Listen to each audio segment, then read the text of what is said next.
Speaking of divisions, let's talk about the Rams for a second. The Rams are plus 140 to win the NFC West, plus 500 to win the NFC, and plus 1100 to win the Super Bowl. Jenks, we know it is extremely hard to repeat as Super Bowl champs, but do you think the Rams have a shot? I absolutely think they have a shot. Just a matter of motivation for these guys. They've done a really nice job during the offseason of basically taking care of their losses and bringing in guys to fill those spots. When you look at Robert Woods gone, then they bring in Allen Robertson. You look at Bobby Wagner coming in from the Seahawks because Von Miller left to go play with Buffalo. So those were two big holes. Those were two big needs that they had, and they addressed them. And I know that their offensive coordinator has gone now to take the Vikings head coaching job in Kevin O'Connell, but Sean McVay is the guy that is really the mastermind of that offense. Certainly, it matters when one of your coordinators winning a world championship leaves, but Sean McVay is the architect there. So that doesn't bother me one bit. And now that they've gotten over the hump, McVay is a guy that was right there.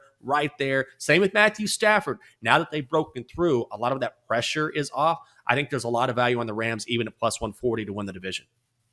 I think the biggest hole that they will be left filling is Von Miller leaving. Because remember this Rams defense and this pass rush that made it so difficult on opposing quarterbacks. And it is a quarterback's league. And this is one of the best ways to combat it is when you can get pressure on opposing quarterbacks. They look human, even if they are reigning MVPs, best quarterbacks in the league.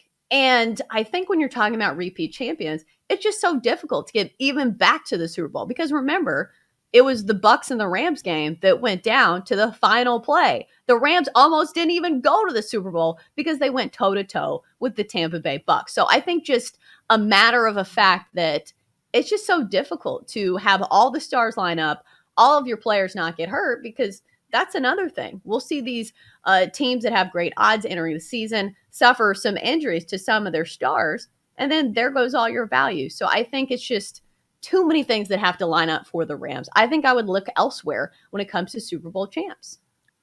I would maybe look elsewhere. I mean, I will look elsewhere because I keep going back to the Bills. That's the team that I'm really high on this year, particularly because they signed Von Miller. But you can't discount Bobby Wagner and his signing and what that means to this Rams team. And I'm not saying he's on the level of Von Miller, but Bobby Wagner is about as good as it gets at that linebacking position. And he's been overshadowed by the fact that he plays out west, up there in Seattle, and they don't have the glamorous team or haven't had the glamorous teams they've had in the past. So he's one of bad football teams the last couple of years. But Chelsa, this is a guy who is every single year an all-pro, and he will open things up for Aaron Donald just like Von Miller did.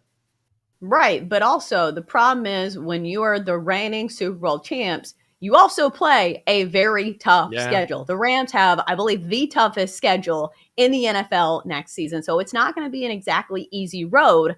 I think if you like the Rams, I would probably bet on them to win the division. They are the favorites, plus 140 to win the NFC West. The real wild card being the Niners with Trey Lance. What can he do with that stacked squad?